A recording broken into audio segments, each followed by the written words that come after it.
পৰম শ্ৰদ্ধাৰ বাপ বান্ধৱ মাতৃ সমস্ত আমি ক্ৰমশঃ আগবঢ়াই অহা নিগম শাস্ত্ৰ মহাভাগৱত ভাগৰ পৰ্যালোচনাৰ বাবে আমি আপোনাসৱৰ শ্ৰী চৰণত প্ৰণাম জনাইছোঁ। আমি আজি পৰ্যালোচনাত আমি আগবঢ়াব খুজিছোঁ এই নিগম শাস্ত্ৰ ভাগৰ প্ৰথম স্কন্ধত বৰ্ণিত মহাৰাজ পৰীক্ষিতৰ কলি নিগ্ৰহ। আমি আজি এই কলি নিগ্ৰহৰ বিষয়ে আমি দুআষাৰ পৰ্যালোচনা কৰিব খুজিছোঁ। তাৰ বাবেই আমি আপোনাসৱৰ শ্ৰী চৰণত প্ৰণাম জনাইছোঁ। আপোনাসৱে আমাৰ এই চেনেলটোত যদি প্ৰথমবাৰৰ বাবে আহিছে, যদি আমাৰ চেনেলটো এতিয়াও আপোনাসৱে ছাবস্ক্ৰাইব কৰা নাই, তেন্তে আপোনাসৱৰ ওচৰত আমাৰ এটি অনুৰোধ, যাতে আপোনাসৱে আমাৰ এই চেনেলটো ছাবস্ক্ৰাইব কৰে, লাইক কৰে আৰু শ্বেয়াৰ কৰিব। এয়া হ'ব আপোনাসৱৰ আমাৰ প্ৰতি আশীৰ্বাদ, আৰু এই আশীৰ্বাদকে আমি শিৰত লৈ আমি আপোনাসৱৰ জ্ঞাতাৰ্থে আমি আগবঢ়াব খুজিছোঁ আমাৰ পৰ্যালোচনা প্ৰথম স্কন্ধৰ পৰা। প্ৰথম স্কন্ধত বৰ্ণিত এই কলি নিগ্ৰহ আজি আপোনাসৱৰ উদ্দেশ্যে আমি আমাৰ পৰ্যালোচনা আগবঢ়াব খুজিছোঁ। কৃষ্ণ প্ৰভু ভগৱন্ত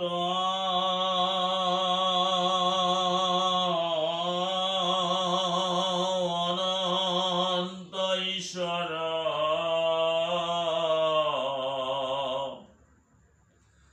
প্ৰপন্ন জনতাৰ ৰণ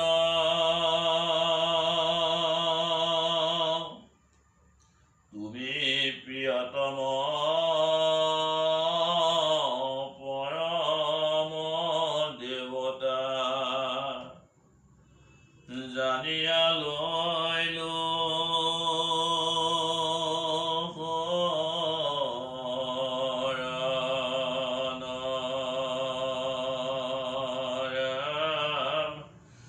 তুমি প্ৰিয়তম পৰম দেৱতা জানিয়া লৈলো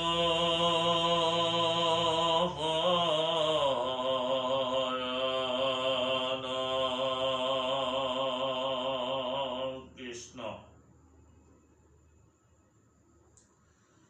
পৰম শ্ৰদ্ধাৰ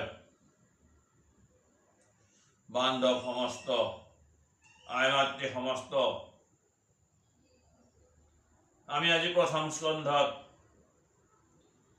বৰ্ণিত হৈ থকা মহাৰাজ পৰীক্ষিতৰ কলি নিগ্ৰহ, মহাৰাজ পৰীক্ষিতে কলি কেনেকৈ নিগ্ৰহ কৰিব লগা হ'ল,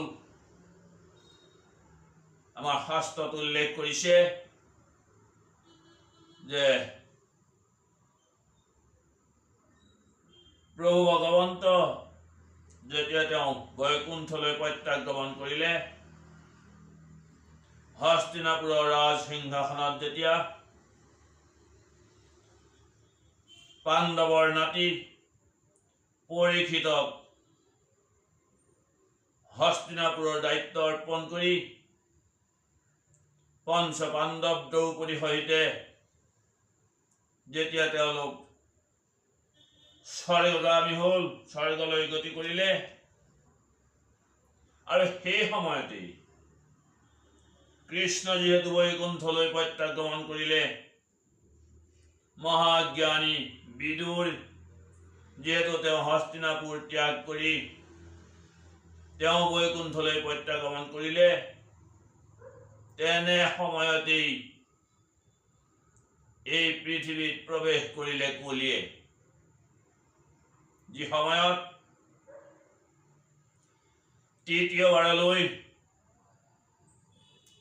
ৰাজসুই যজ্ঞ কৰি ৰাজাধিৰাজ উপাধি গ্ৰহণ কৰি মহাৰাজ পৰীক্ষিত গৈ তেওঁ কুৰুক্ষেত্ৰ নামে ঠাইত উপস্থিত হৈছিল। আৰু সেই সময়ত তেওঁ দেখিবলৈ পাইছিল এটি বৃষ আৰু ধেনু। এই দুজনে ভয়ত কম্পমান হৈ মলমূত্ৰ ত্যাগ কৰি তেওঁলোকে কন্দা কটা কৰি আছে, আৰু এজন শূদ্ৰই তেওঁলোকক প্ৰহাৰ কৰিছে। শৌচ ক্ষমা দয়া তিনি পদ তেওঁলোকৰ ভাঙিলে, আৰু হেনে সময়তে তেওঁলোকৰ ওচৰত উপস্থিত হৈছে তৃতীয়বাৰলৈকে ৰাজসুই যজ্ঞ কৰি ৰাজাধিৰাজ উপাধি গ্ৰহণ কৰা একছত্ৰী সম্ৰাট মহাৰাজ পৰীক্ষিত। আৰু তেওঁলোকক সুধিছিল যে তোমালোকেনো ইয়াত কিয় ক্ৰন্দন কৰি আছা? তোমালোকৰ এই তিনি পদ ভৰিনো কোনে ভাঙিলে? এতিয়া এজন শূদ্ৰই ৰজাৰ বেশত আহি যে সেই ধেনু আৰু বৃষৰ যে তিনি পদ ভাঙিছিল, সেই কথা কিন্তু ৰজাই প্ৰত্যক্ষ কৰিছিল, আৰু হেন সময়তেই ৰজাই বৃষ আৰু ধেনুৰ ক্ৰন্দন শুনি সেই শূদ্ৰ মহাৰাজ ৰূপী শূদ্ৰজনক তেওঁ গহীন গম্ভীৰ স্বৰেৰে তেওঁ কৈছিল, তেওঁক খেদা মাৰি গৈছিল মহাৰাজ পৰীক্ষিতে, আৰু তেওঁক তৰ্জন গৰ্জন কৰিছিল। মেঘৰ গম্ভীৰ ধ্বনি বুলিলা বচন,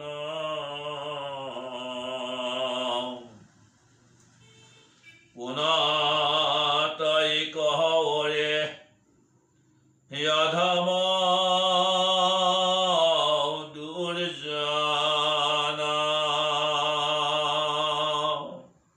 গহীন গম্ভীৰ ধ্বনিৰে মহাৰাজ পৰীক্ষিতে সেই শূদ্ৰলৈ বুলি প্ৰক্ষেপ কৰিলে তেওঁ গম্ভীৰ বাণী বাক্যৰ প্ৰহাৰ, যে তই কোন? মোৰ ৰাজ্যত এই দুৰ্বলীৰ ওপৰত তই প্ৰহাৰ কৰিবলৈ তই কোন? মোৰ ৰাজ্যত তই অত্যাচাৰ কৰিবলৈ তই কোন? তই নৃপতিৰ বেশত আহিছ, কিন্তু কৰ্ম কৰিছ চণ্ডাল। গতিকে ইতিমধ্যে তই যিহেতু মোৰ দেশত অন্যায় অত্যাচাৰ কৰিছ, কি কাৰণে কৰিছ তই কোন? আৰু মোক এই বিষয়ে তই চিনাকি দে। এইমাত্ৰ বিদুৰ কৃষ্ণ ধনঞ্জয় মাত্ৰ বৈকুণ্ঠগামী হৈছে, আৰু তই আহি মোৰ ৰাজ্যত অন্যায় অত্যাচাৰ কৰিবলৈ ধৰিলি। ইতিমধ্যে মই এই প্ৰতিজ্ঞা কৰিছো যে মই তোৰ শিৰচ্ছেদ কৰিম, আৰু এই গহীন গম্ভীৰ স্থলেৰে সেই শূদ্ৰ ৰজাক তেওঁ বহুতো ককৰ্থনা কৰাৰ পাছত আহি ধেনু আৰু বৃষভক তেওঁ দুয়োকে সম্বোধন কৰি তেওঁলোকক সুধিছে যে তোমালোকনো কোন? তোমালোকৰ এই তিনি ভৰি কোনে ভাঙিলে? তপ শৌচ দয়া। আমাৰ এই তপ শৌচ দয়া যিহেতু ধৰ্মৰ খুঁটি চাৰি খুঁটি, সত্য তপ শৌচ দয়া, তাৰে তপ শৌচ দয়া তিনি পদ ভূমি যিহেতু তিনি পদ ভৰি যিহেতু ভাঙিলে, এই বিষয়ে মহাৰাজ পৰীক্ষিতে জানিব খুজিছে বিষ আৰু ধেনুৰ পৰা। আৰু তোমালোকৰনো এই ভৰি কোনে ভাঙিলে, আৰু কিয় তোমালোকে এনেকৈ ভ্ৰমি আছা, সেই কথা তোমালোকে মোৰ আগত প্ৰকাশ কৰা। মই তোমালোকক এই কৌৰৱৰ ৰাজদণ্ডৰ সৈতে কোনোবা যদি অলংকাৰে সুসজ্জিত হৈ আছে, তাৰ বাহু মই নাৰাখিম, তাৰ বাহু মই ছেদ কৰিম। তেওঁলোকক আশ্বাস পানী দিলে। আশ্বাস পানী দিয়াৰ পাছত তেওঁলোকে বিষে তেতিয়া মহাৰাজ পৰীক্ষিতক কৈছে যে তোমাৰ বংশৰ গুণৰ কথা আমিনো কি ক'ম। তুমি যি কৌৰৱ বংশৰ, তুমি সন্তান, পাণ্ডৱৰ নাতি, তুমি বসুদেৱ আৰু দৈৱকীৰ পুত্ৰ কৃষ্ণ, যি সময়ত তুমি মন্ত্ৰী ৰূপেও মন্ত্ৰণা দান কৰিছা, তুমি সখী হিচাপে, তুমি দূত হিচাপে, তুমি ৰথৰ সাৰথী হিচাপেও যিহেতু পাণ্ডৱৰ লগত একনিষ্ঠভাৱে আছা, সেই পাণ্ডৱে ৰহস্যক ভেদ কৰিছে আৰু ৰহস্যক ভেদ কৰাৰ পাছত তোমাক লাভ কৰিছে। আৰু যিজন ভগৱন্তক বেদৰ ৰহস্য, যিজন ভগৱন্তক আজি ব্ৰহ্মা হৰেও চিনি পোৱা নাই, যিজনক কোনো দেৱতাই লগ পোৱা নাই, ব্ৰহ্মা হৰেও আনকি যিজনক বিচাৰি পোৱা নাই, সেইজন ভগৱন্ত, সেইজন কৃষ্ণ পাণ্ডৱৰ গৃহত আহি তুমি পাণ্ডৱৰেই মন্ত্ৰী, পাণ্ডৱৰ দূত আৰু পাণ্ডৱৰ সখী, পাণ্ডৱৰ ৰথৰ সাৰথী হৈ তুমি কাম কৰিলা। তুমি যি আমাক নিৰ্ভয় প্ৰদান কৰিছা, ইয়াত আৰু কোনো আমি খুঁত দেখা নাই। গতিকে তুমি যিটো আমাক প্ৰশ্ন কৰিছা যে আমাকনো কোনে এই দুখ দিছে, তেন্তে তোমাৰ ওচৰত আমাৰ কোৱাৰ কোনো ভাষা নাই, কিয়নো মহন্তসকলে কেতিয়াও পৰৰ দোষ দেখা নাপায়। যদিও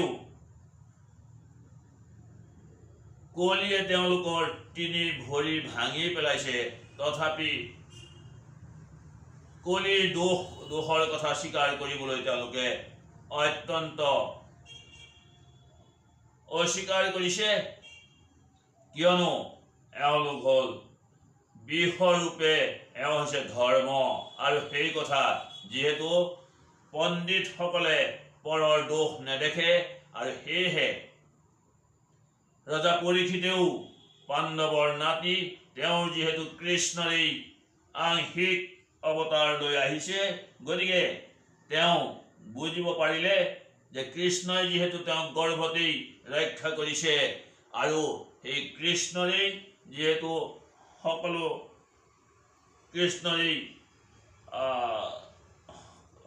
যিহেতু কৃষ্ণৰেই লীলা, গতিকে কৃষ্ণৰ সেই এই মহাৰাজ পৰীক্ষিতে কৃষ্ণৰ কৃপাতেই সকলো কথা বুজিব পাৰিছে যে বিষৰূপী এওঁ হৈছে ধৰ্ম, আৰু ধেনুৰূপী এওঁই হৈছে বসুমতী। আৰু তেওঁলোকক নিৰ্ভয় দিছে যে তোমালোকে ভয় নকৰিবা, মই তোমালোকক যিকোনো প্ৰকাৰেই তোমালোকক ৰক্ষা কৰিম। হে ধৰ্ম কিনো ভয় তোমাৰ বিষাদ, ভাঙিলে তপ শৌচ দয়াতি নিপাদ, কেৱলে আশ্ৰয় মাত্ৰ সত্য নামে ভৰি, তাকো ভাঙি বাকচাহে কলি দণ্ড ধৰি, ধেনুৰূপে জানিলো এহেতে বসুমতী, কৃষ্ণৰ বিৰহ তাপে ক্ষীণ ভয় লয়াতি।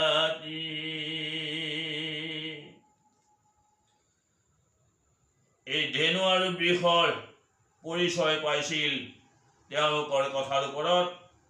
বিষৰূপে যে ধৰ্ম আৰু ধেনুৰূপে বসুমতী, এই কথা মহাৰাজ পৰীক্ষিত পাণ্ডৱৰ নাতি, তেওঁ বুজি পাইছিল, যিহেতু তেওঁ কৃষ্ণৰ কৃপা লাভ কৰিছিল। মহাৰাজ পৰীক্ষিতে এইবাৰ তেওঁ কলিৰ ওচৰলৈ কলি নিধন কৰিবৰ বাবে তেওঁ আহিল আৰু কলিক তেওঁ এইবাৰ আৰু বেছিভাৱে আৰু তেওঁ কলিক ক'বলৈ আৰম্ভ কৰিছিল যে হেন দেখি কলিৰ ভয়ত ধাতু যায় ৰাজচিহ্ন মানে হবে পেলাইলা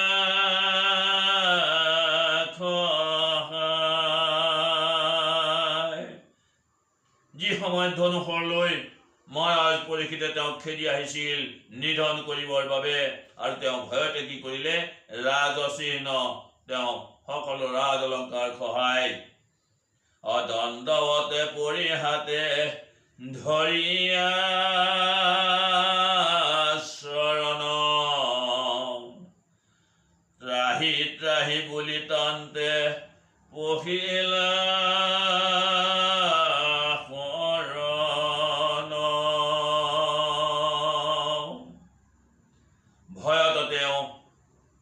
কলিয়ে আহি মহাৰাজ পৰীক্ষিতৰ শৰণত ধৰি তেওঁ কন্দা কটা কৰিবলৈ ধৰিলে আৰু তেওঁ মহাৰাজ পৰীক্ষিতৰ ওচৰত স্বীকাৰ কৰিছে যে মই আৰু কোনো কাৰণতে কেতিয়াও তোমাৰ ওচৰত শপত খাই কৈছো যে কোনো কাৰণতে মই আৰু কাকো অন্যায় নকৰো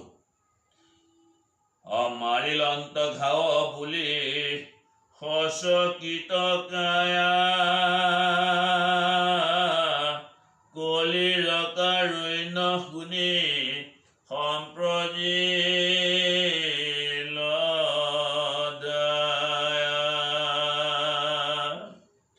কলিয়ে যি প্ৰাৰ্থনা মহাৰাজ পৰীক্ষিতৰ শৰণত পৰি মহাৰাজ পৰীক্ষিতৰ শৰণত ধৰি কলিয়ে যি প্ৰাৰ্থনা আৰম্ভ কৰিলে সেই প্ৰাৰ্থনাত সন্তুষ্ট হৈছে আৰু মহাৰাজ পৰীক্ষিতে এতিয়া অনুমান কৰিব পাৰিছে যে এই কলিৰো মহাগুণ আছে এই কলিৰ মহাগুণৰ বিষয়ে আমাৰ শাস্ত্ৰই প্ৰকাশ কৰিছে যে ধন্য ধন্য কলিকাল ধন্য নৰতনু ভাল ধন্য ধন্য ভাৰত বৰিষে তপ জপ যজ্ঞতে যি তোমাৰ চৰণ ভজি তোৱা নাম ঘোষিও হৰিষে এই ভাৰতবৰ্ষত য'ত হৰিৰ নাম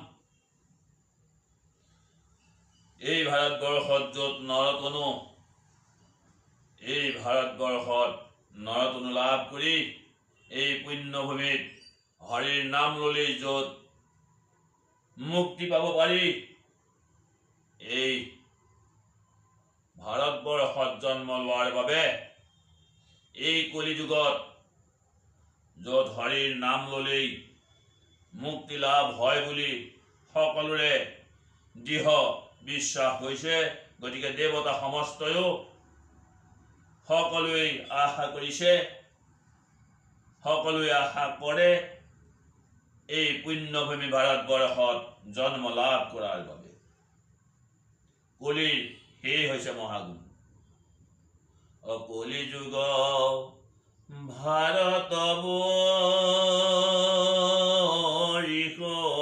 হৰিনাম দেৱৰো দুৰ্লভ নৰ তনু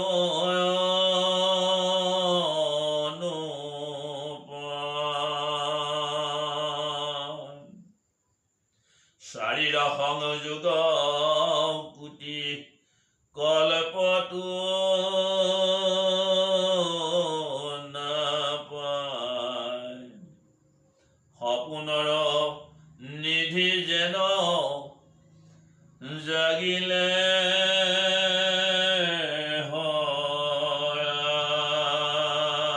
কলিৰ মহাগুণ আছে বুলি যিহেতু মহাৰাজ পৰীক্ষিতৰ মনত সেই ভাৱ জাগৃত হল তেতিয়া তেওঁ কলিক কৈছিল যে তোক মই নিৰ্ভয় দিছো তই মোৰ শৰণৰ পৰা এৰ আৰু তোৰ কোনো শংকা নাই তোক মই থাকিবলৈ স্থান দিছো তই এই স্থানত তই থাক কিন্তু যেতিয়া মহাৰাজ পৰীক্ষিতে তেওঁক নিৰ্ভয় দিছে মহাৰাজ পৰীক্ষিতে নিৰ্ভয় দি তেওঁ ৰাজ্যৰ পৰা বাহিৰ কৰিছে। সেই সময়ত কিন্তু কলিয়ে পুনৰ প্ৰাৰ্থনা জনাইছে যে সসাগৰা এই পৃথিৱী আপোনাৰ, আপুনি যদি মোক থাকিবলৈ স্থান নিদিয়ে তেন্তে মই ক'ত থাকিম, গতিকে মোক থকাৰ কিছু স্থান দিয়ক। এইদৰেই মহাৰাজ পৰীক্ষিতৰ ওচৰত কলিয়ে পুনৰবাৰ প্ৰাৰ্থনা জনালে। কলিৰ প্ৰাৰ্থনাত সন্তুষ্ট হৈ মহাৰাজ পৰীক্ষিতে কৈছে, নৃপতি বুলন্ত কলি তোক দিলো স্থান,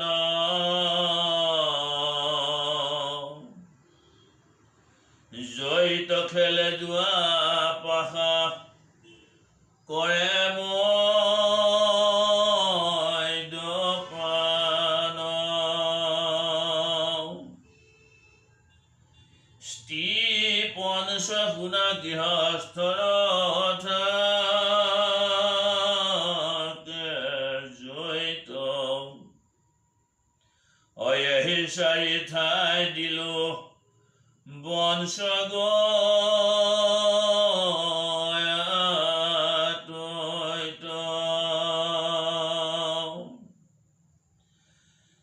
জল কুম্ভ চুলিয়া বাহনী ঢেকি পতা,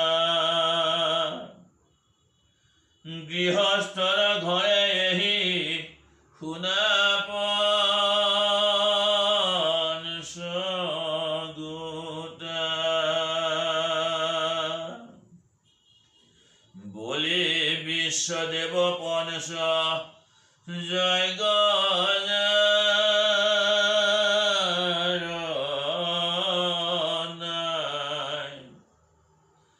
তাৰ পঞ্চ স্থান তথা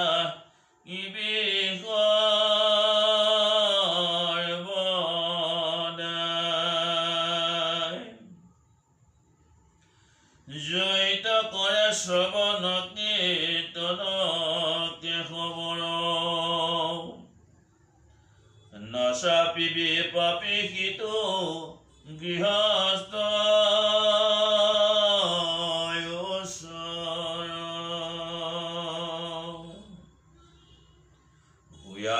শৰণ কৃষ্ণৰ লয় নাম, মোহৰ দেখে নপহিবি সিটো গাম। পাণ্ডৱৰ নাতি মহাৰাজ পৰীক্ষিতে এইবাৰ কলিক স্থান দিলে যে য'ত জুৱা পাশা, য'ত মদ্যপান, স্ত্ৰী, য'ত পঞ্চশুনা থাকে, গৃহস্থৰ পঞ্চশুনা থাকে, এই চাৰিটা ঠাই তোক দিলো, তই এই চাৰিটা ঠাইত থাকিবি। এতিয়া পঞ্চশুনা পাপ গৃহস্থৰনো কি? আমাৰ গীতা শাস্ত্ৰত কৈছে যে মনুষ্যৰ পাপ পুণ্য অলপতে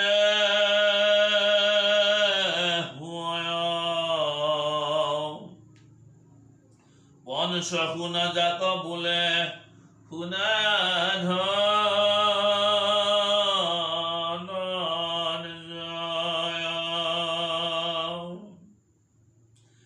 ধাইন উষা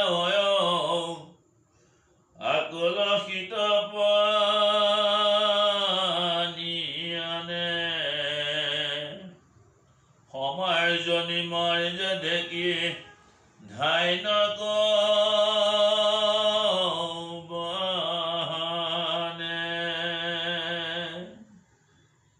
হৰিষা পতাত বান্তি পিছি কৰে ধুনা, গৃহস্থৰ নিত্য পাপ এহি পঞ্চ শুনা। এই পাঁচটা পাপৰ কথা গীতা শাস্ত্ৰই প্ৰকাশ কৰিছে, ইয়াকে পঞ্চশুনা পাপ বুলি কৈছে। আৰু এই পঞ্চশুনা পাপ কেনেকৈনো আমি পঞ্চশুনা পাপৰ পৰা আমি মুক্তি পাব পাৰিম, সেই বিষয়েও শাস্ত্ৰই আমাক নিৰ্দেশনা দিছে। অশুনা পঞ্চযজ্ঞ যেন কৰিবে কনীতি। পাঠ হোম বলি বিশ্ব আৰু শিৱ অতিথি। স্নান দেৱ পূজা কৰি তৰ্পিবে কণৰে। হোম বলি স্তুতি পাঠ তাতয় অনন্তৰে।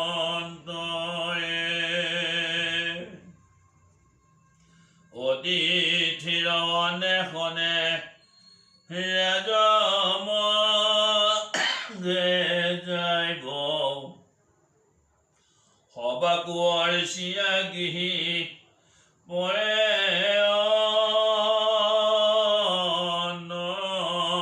খাইব।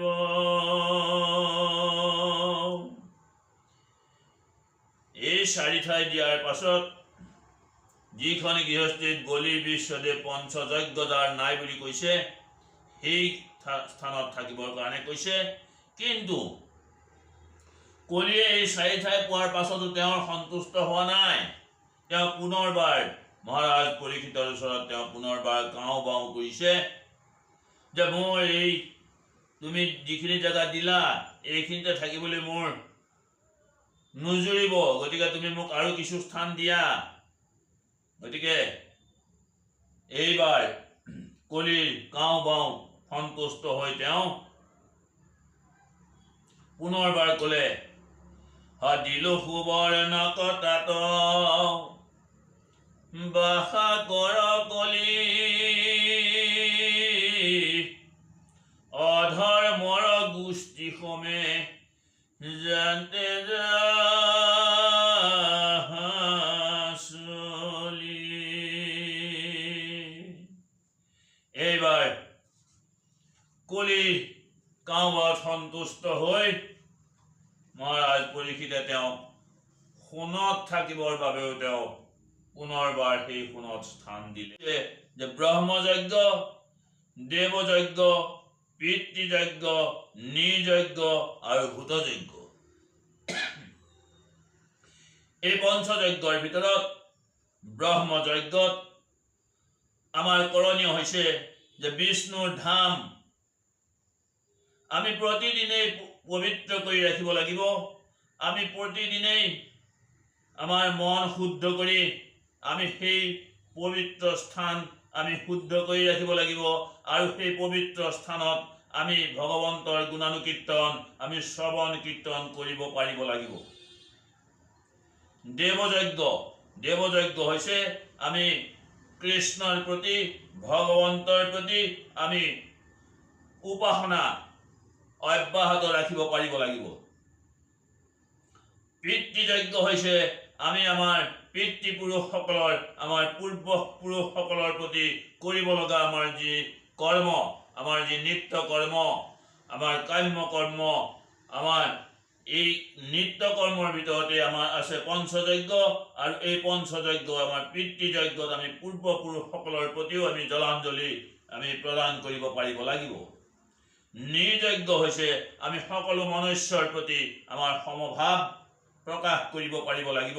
আমি সকলোকে এক সমান দেখিব পাৰিব লাগিব। কিয়নো শাস্ত্ৰই বাৰে বাৰে নিৰ্দেশনা দিছে আৰু আমি সকলোৱে এই কথা জানো যে সমস্ত ভূততে পৰমাত্মা ৰূপে ভগৱন্তই বিৰাজ কৰি আছে। আৰু বিশেষকৈ গীতা শাস্ত্ৰইও সেই কথা প্ৰকাশ কৰিছে যে প্ৰথমতেই আমাৰ আৰ্যখন হৈছে যে প্ৰথমতে আমি মানুহক ভগৱন্তক জ্ঞান কৰিব পাৰিব লাগিব। গতিকে আমাৰ নৃযজ্ঞত আমি মানুহৰ প্ৰতি কৰিব লগা কৰ্ম হৈছে আমি সকলোকে সমান দেখি সকলোকে ভগৱন্তময় দেখিব পাৰিব লাগিব। আৰু ভূতযজ্ঞ হৈছে আমি সকলো প্ৰাণীৰ প্ৰতিও আমি দয়া ক্ষমা কৰিব পাৰিব লাগিব।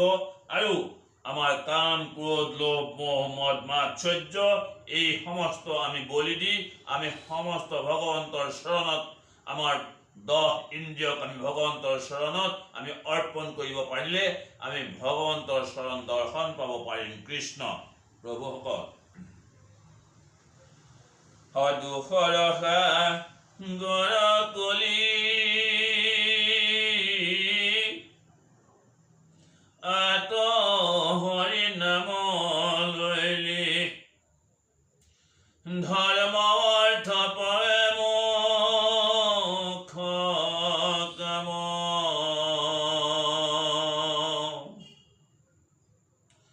সমস্তৰে দয়াতৰে